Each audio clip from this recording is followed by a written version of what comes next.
Coming up next on The Voice of Alabama Politics, Governor Kay Ivey's big day. Also, the V-Team takes a look at a sheriff's protest. And the Memorial Preservation Act is found unconstitutional. That's gonna cause a fight. Let's get ready to rumble! Look away, Dixieland. All this and much, much more coming up next on The V.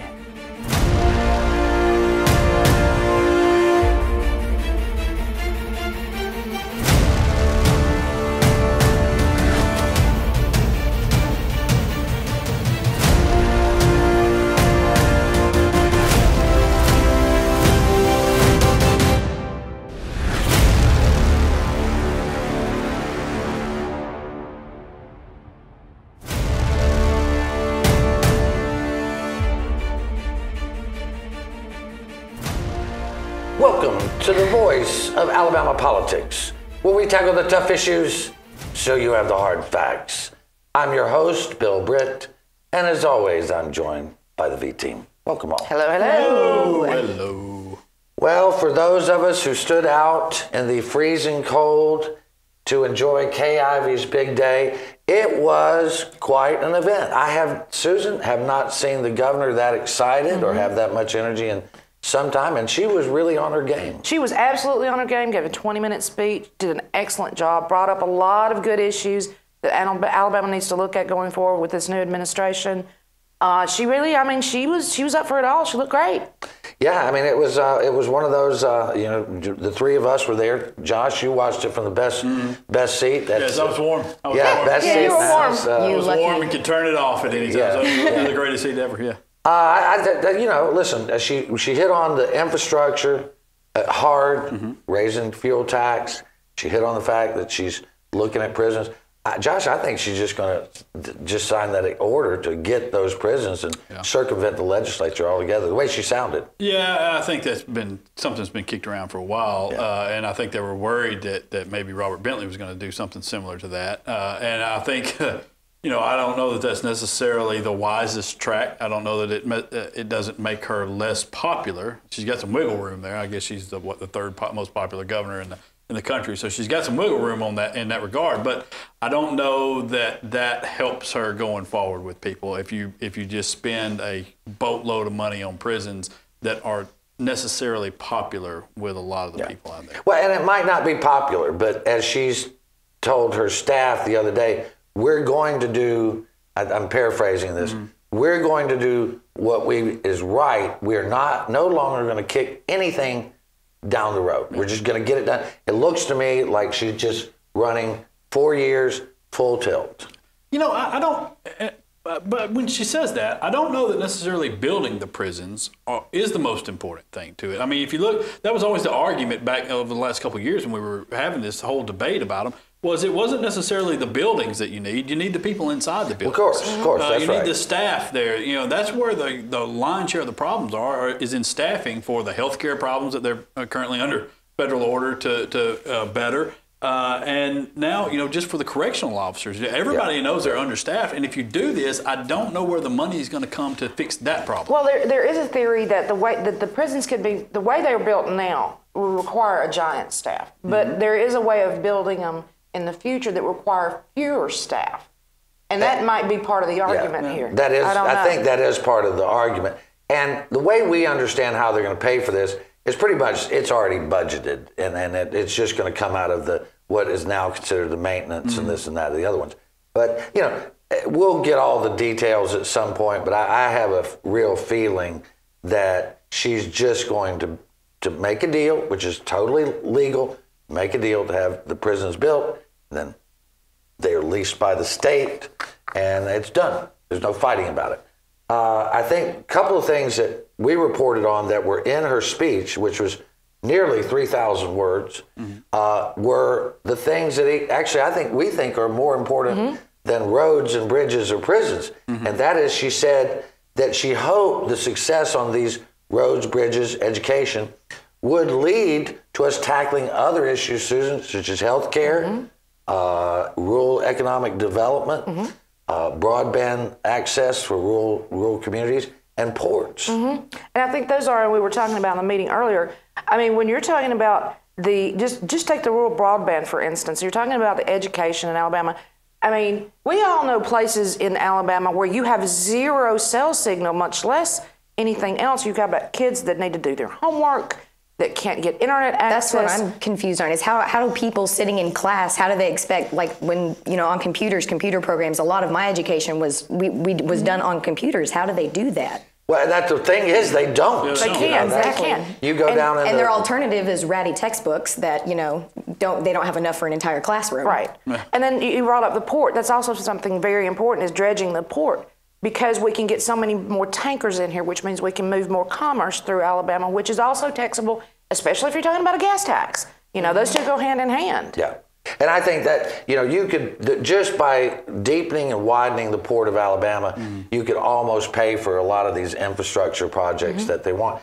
The 6 or 8 cents on a gallon of gas, Josh, we know, is not going to pay for what they want to do. Yeah, and they're never, in my opinion, they are never going to get that.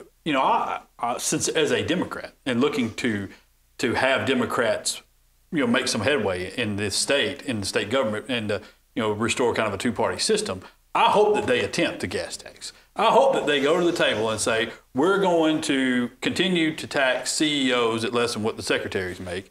And in the meantime, to pay for the things that we really need, the roads and bridges and stuff, for all these people to get to work, we're going to charge them more to get to work. We're going to charge them more. When you go fill up the gas tank on the way to work, we're going to charge you 6 to 8 cents more. I hope they try that, but I don't believe they're going to actually pull it off. But all these things here at the bottom, you're right, they are more important. How could you rank healthcare in this state, given the numbers that we've seen and how awful they are?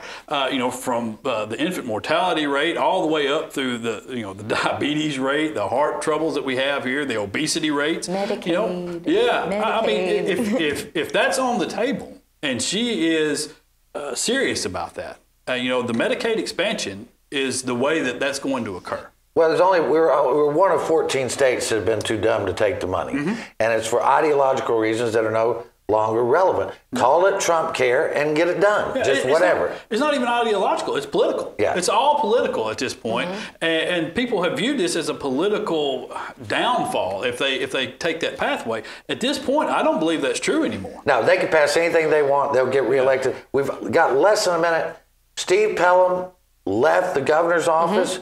Joe Bonner, a former U.S. Congressman Joe Bonner, is in as the chief of staff. And Susan, we're hearing some positive things out of the governor's office. Yeah, we are. We're hearing people like walking on rainbows, and They're everything's elated. This is a new day. Everything's going to change. We're going to see more transparency. We're going to see more openness. And I hope that's true. Well, we wish Steve all as I often say, in God we trust, everybody else we scrutinize. I've always found that if somebody tells you they're going to be more transparent, they're not going to be. Well, I don't want to bust their bubble. They're jubilant is the word I heard. God bless them. God bless them at the office. We hope none of us have a vested interest in Kay Ivey failing or her administration. No. But we're going to have to leave it right there. You're watching The V, the voice of Alabama politics. We'll be right back with more news and analysis.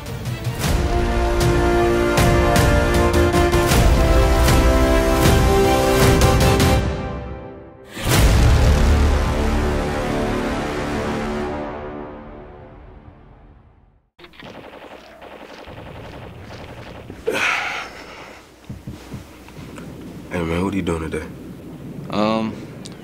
Play the game. Thought I'd go out for a drive later, maybe.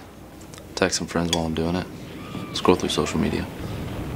Kill a family 4 and a head-on collision. Cool, man. Drive safe, Alabama. A message from your Alabama Department of Transportation.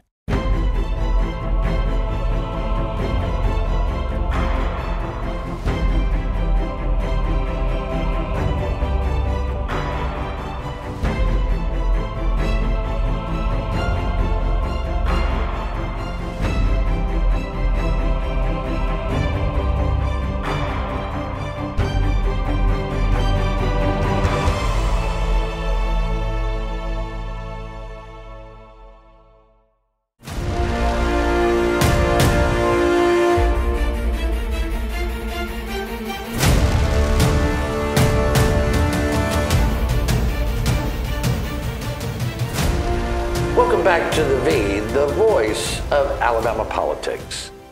I know not everyone, Tom Parker, Chief Justice Tom Parker is not everybody's cup of tea. Whose? Yeah, well, I can't think of it. of Certainly not yours, Josh. Tea would he not But, you know, Tom Parker won election. He is now the Chief Justice. I find Tom Parker, from my standpoint, a very honest guy. And I don't agree with everything he does, just like he doesn't agree with everything I do, but I don't find him to be a crook or a weak person. No. I found Lynn Stewart to be about as crooked as a dog's hind leg, in my opinion, and just an outright coward for not ever ruling on the Mike Hubbard thing. I don't think that's something you're going to have to worry about with Judge Parker. I mean, he is strong. He believes what he believes, and I think he's going to really straighten up that court system over there. He's brought in Rich Thompson, which, you know, came back. He's head of administration over there, which I think is a brilliant move. And I think some of that also is to tell Lynn Stewart and them that, you know, your day's over. That whole bunch was weak. They're weaklings. And again, half the state probably doesn't agree with what was just said. It's okay. This is what. Look, I think you're right. I don't have my issue with Tom Parker is not that I believe he's a liar or a crook or going to take everybody's money or that he's going to be soft on the positions that he holds. Right. I just happen to disagree wholeheartedly with a lot of the positions that he holds, and that's fine. That's fine. That's how the world goes. Yeah. That's how the world works. That is. He won his election. Yeah. God bless him. You know what? Trial lawyers are not the least bit upset that Tom Parker's there. They're very. You know, because Lynn Stewart was such a corporate hoe, spade. Yeah, definitely. Digging holes. Yes. That they just knew they had no hope. Yeah, listen, You know somebody else that doesn't have any hope right now? Mike Hubbard. Well, he should have never had. Yes. They should have never gone as long as they did. No, because they were chicken, they were cowards, they didn't get it done. I think Tom Parker's going to get it done. Definitely. I think they have a really solid team with them. Yeah, well, it's going to be interesting. Well, I want to dig right into a non-controversial issue here. Sure. This past week, Judge Michael Graffio, Graffio, from Jefferson County, ruled that the Alabama Memorial Preservation Act is unconstitutional. That's the act that says that a city does not have, or no one has a right outside the state legislature to take down an existing, what they call a memorial, whether it be a Confederate memorial or any other type. Josh, I know you take issue with this. Oh, I wholeheartedly agree with the judge. Yes. I think it was a fine ruling. I'm glad he slid it in right before he retired, 5 minutes later. Listen, honestly, I think that if you actually read what he wrote, I mean, let's say you're on the other side of this. I don't know how you take issue with this ruling on this. Look, you have a park that's maintained by a city. They spend their money on this park to maintain this here. How is it that you're going to tell them what they can and cannot put into that park? I don't, and so in that regard, if you have the majority of the city that wants to do this, I don't understand how you cannot remove a memorial or cover a memorial or change it. I mean, think about all of the things that go on. I wrote a column about this, and I mentioned people from Mobile who were talking about some of these things, some of the factors that went into this law and why they thought it was a bad law. And they mentioned things like, if we want to move something that we think might be damaged by storm, we can't even move it without going to this committee first and getting them to okay it. And so it's just an overreach, again, from Montgomery here to try to tell cities how they can behave and how they can act. And I don't believe, first of all, I don't think it's going to matter because I think they're going to tear that statue down. But even if they appeal it up, I don't know how you can rule against this. And here's I think the judge made a good call. I mean, when they were trying to pass that, there were plenty of intelligent lawyers going, there's no way this is constitutional. There's just no way you can do this. I think one of the things that I've learned over the last several years is that these Confederate memorials were not built after the Civil War. They were built after other things happened. It's like the Lynn Park Memorial, Charlie, was built in 1905. That's 4 years after we passed the 1901 Constitution, which anybody with any brains will tell you is one of the most racist constitutions on the face of the earth. And we can't even get rid of the racist language because it'll remove a child's right to have a public education if we do. Other silliness. That Constitution was written as a response to Reconstruction. That memorial was not put up to honor the dead. No, it was put up as to be in folks' face. Yes, and I think that's kind of a misconception a lot of people have. You know, there are all kinds of monuments in downtown Montgomery here. And boards that, historical markers for the slave trades, for the slave markets, for those things that, you could look at and think, ooh, man. But then there's a whole line of text down underneath that explains what this was for and educates people on what this is happening. That's not what most of these monuments are doing. Well, there are monuments to the people that perpetrated this nonsense. And a lot of those, do remember, a lot was also put up in the 50s and 60s during the Civil Rights Movement. Tell me, that was something my nose at it. Yeah. But see, I'm sorry, did I interrupt you? No, not at all. I mean, for me, I get that people look back on their history and say, listen, I'm born in the South. I'm a son of the South in that sense. That people look back and say, don't tear down my heritage, even if it has its bad side. We don't tear down the Washington Monument because Washington was a slaveholder. We don't rip Jefferson out of the history books because Jefferson was a slaveholder. We should fault the founding fathers for counting black men as 3/5 of a person, and they were absolutely wrong. But we don't go around erecting new monuments to the slave trade that they did, right? Yeah. So I guess there's some balance we got to find. But once you get the state legislature in it, there is no balance. It's just foolishness. If Birmingham doesn't want to have it, why can't they put part of it in a museum? That's what I was thinking. Instead of having it out where everybody is forced to basically see it in public, public areas, why not put it in a museum where they can choose to go see it if they'd like to? Yeah, well, you're not necessarily honoring this particular behavior or whatever, however people may view it, but you're putting it in a museum where it can be viewed in its in the context in which it should be viewed. It's like you were talking about with the slave trade monuments. I'm the one that he gets fussy at because I like to go and read those historical markers. They're not in your face. They're just saying this is what happened here. This is how it worked, and you've got some knowledge base. It's not just something that's in your face. Again, I think we have to look at this for what it actually is and not what we have been told it was. I was told all my life these were monuments to Confederates, brave Confederate soldiers. A lot of it was just in your face. So let's separate the two things. All right, we're going to have to leave it right there. You're watching The V, the voice of Alabama politics. We'll be right back with more news and opinion.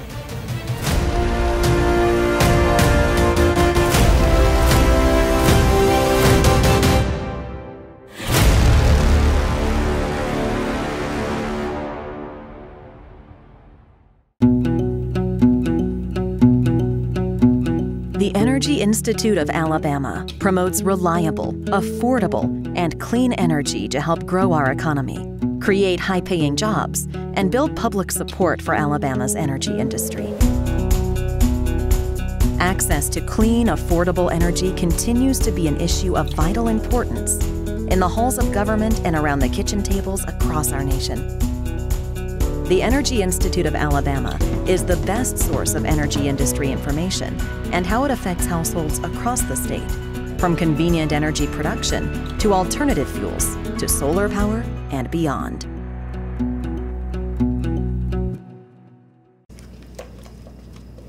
What are you doing today, babe? I thought I'd head down to the lake with the guys, do a little fishing. Of course, none of us will be wearing our seatbelts. I'll lose control of the truck, wrap it around a tree, and kill us all. Okay.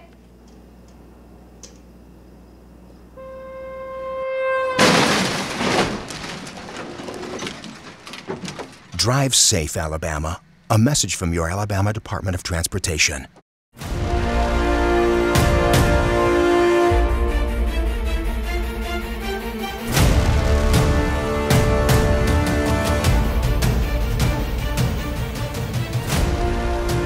Welcome back to The V, the voice of Alabama politics.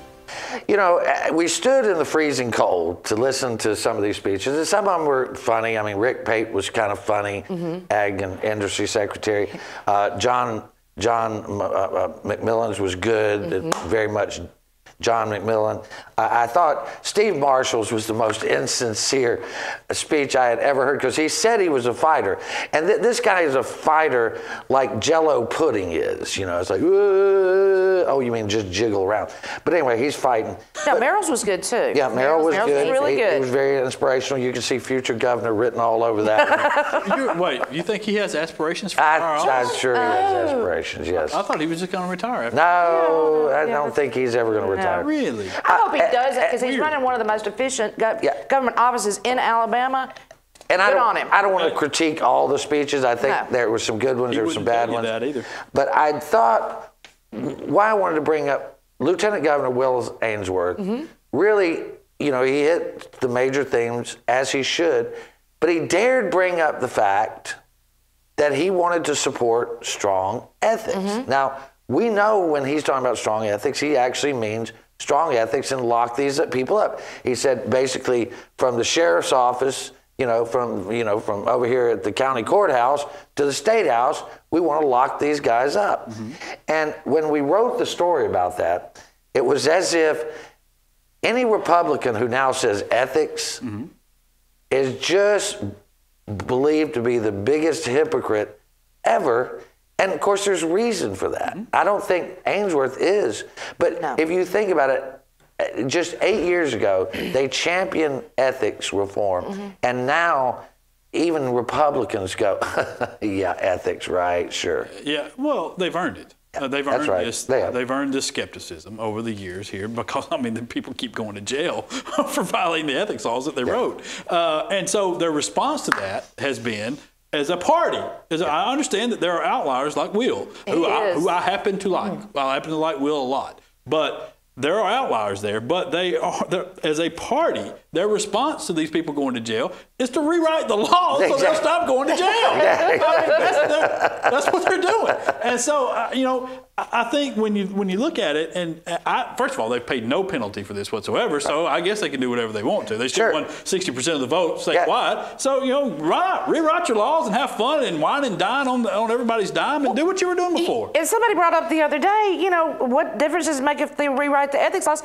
Steve Marshall's not going to enforce them anyway. That's true. and that's what he's paid to do. I was talking to one of these guys that was looking at the rewrite of the ethics laws, and I said, so tell me, how badly are y'all screwing the people of Alabama on this thing? He said, oh, you won't be surprised at anything. I said, I'm not surprised at anything now. That wasn't the point. I know I'm not going to be surprised. Repulsed, maybe. If you said that it was okay for them to take sex as a thing of value, then I would be surprised, because according to the Alabama Ethics Code, sex is not a thing of value. I mean, look, all you need to know about our ethics here is that the Attorney General of the state circumvented the law against pack-to-pack transfers, knowingly did so, and then had the Ethics Commission clear him. Yeah, well, at least they said they didn't have sufficient evidence to have him indicted. Well, I mean, he stays out of jail and in office. Well, and that's, and so that's what I'm keeps saying. the money. Yeah, and keeps the money. Yeah. And Did they end up collapsing those offenses? Oh, yeah. Oh, they will. They continue. That's where that loophole is that we've been warning people about, that they can start collapsing these into one. And if they do, those 5 becomes a misdemeanor. Yeah, I think they're done with the Marshall issue, but I'm not sure the Marshall issue is done. Yeah.